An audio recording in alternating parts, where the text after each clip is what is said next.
Hello friends, in today's video, I'm gonna be walking through how to install ChatGPT extension on your mobile browser.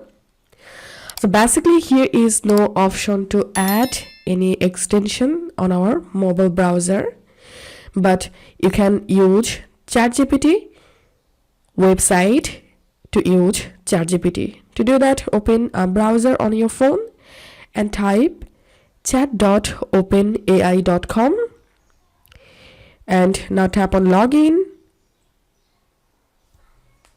and enter here your ChatGPT account email address.